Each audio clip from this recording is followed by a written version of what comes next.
On January 6th, the Los Angeles Lakers were 20-16, fresh off of 2 straight losses. You fast forward to today, March the 7th, and these dudes are 40-21, riding a 8-game win streak behind Luka Doncic and LeBron James. This duo was much better overnight than we thought they were going to be. I, like everybody else, thought this duo was going to take some time learning how to play together, but it turns out when you have Luka Doncic as the centerpiece of an offense and LeBron James as the second option attacking closeouts after the other team's all worried about Luka Doncic in the middle of the paint, and then you swing it out to LeBron and he gets to go downhill attacking a closeout, it's pretty much unstoppable.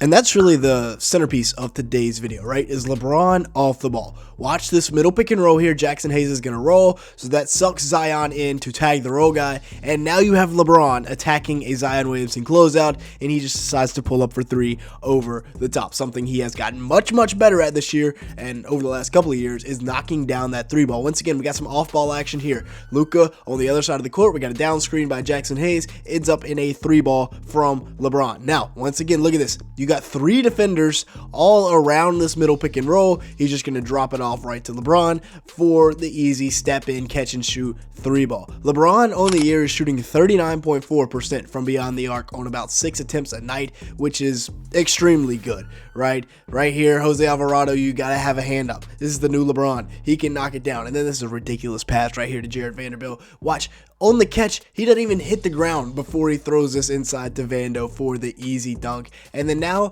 I mean, really, we've got Kelly Olynyk trying to guard LeBron. I can tell you 10 times out of 10 how this is going to end. And it's with LeBron scoring every single time. It literally doesn't matter. Kelly Olynyk is not going to stop this man. And he can still get up even at age 40. He's averaging 25 a game with 8 boards, 8.5 assists in 35 minutes per game this year while shooting 52% from the field. And we talked about the 39% from 3, which is almost 40% from 3 on 6 attempts. Now, on the ball, he is still really good. He averages 6 assists per game with Luka, which is down from his 8 assists per game regularly. But he does average 28 points a night with Luka on the court, which is up from his 25 on a regular night. Can still get into the paint, can still use this pick and roll. And then once again, right, this creates mismatches. Your best perimeter defender is now guarding Luka, so for whatever reason, they decide Kelly Olynyk is the next best guy they have to guard LeBron, and it creates stuff like that where LeBron can just go off. Since he turned 40, he's averaging 27, 8, and 8 on 52-43 shooting splits, which is arguably better than the numbers he was putting up when he won 2 MVPs in Miami. This man's dominance needs to be, like, what are we watching right now? A 40-year-old still dominating the league the way he was able to at age 28 when he was in the middle of his prime? And he's also got Luka Doncic on his team, who just had 15 assists versus the Pelicans and had 12 more last night in an overtime dub against the Knicks. Now I'm convinced these two are going to make this man Jackson Hayes a lot of money this offseason because he's on that 1-year deal. Just lobbing it up to him. Let him finish inside, drawing every single defender, and then Jackson Hayes is the last guy, right? Luka, we talked about. Both Luka and LeBron had 32 last night against the Knicks.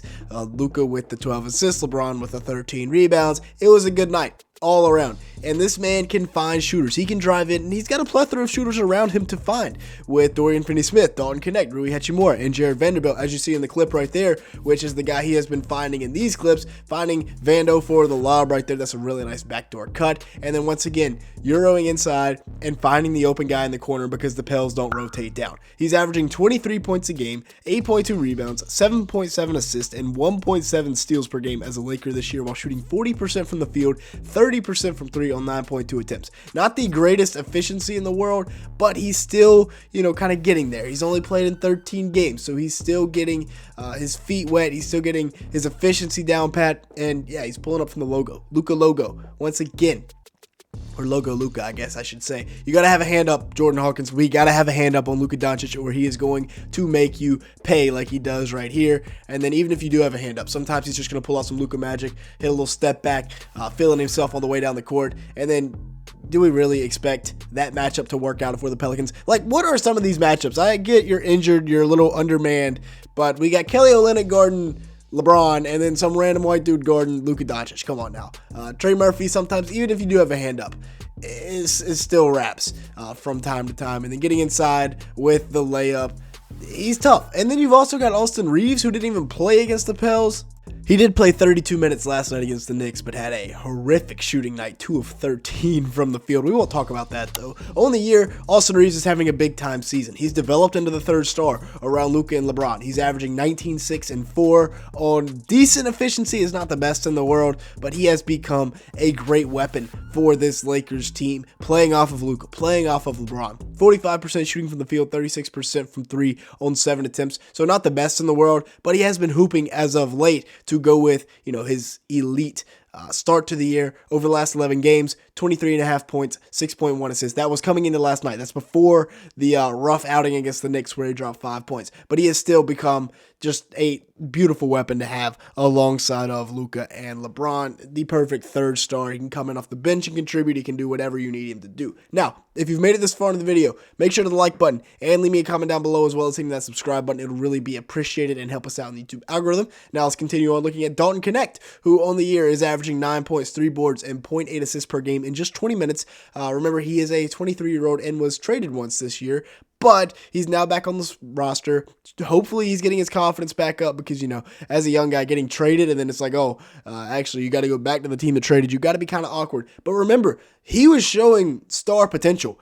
About halfway through November till the end of the month. He was averaging 19 and 5 a game on ridiculous shooting splits. So if he can get back to that, that just gives the Lakers a whole other dimension to this offense. And then you got Jackson Hayes, who's been playing some really good basketball as of late. Not getting many minutes, but you don't need Jackson Hayes to play 30 minutes. Remember, it was a real argument as to if he should even be in the NBA before the Luka trade. But over his last 15 games, he's averaging about 9 points, a little over 5 rebounds, having a really good season.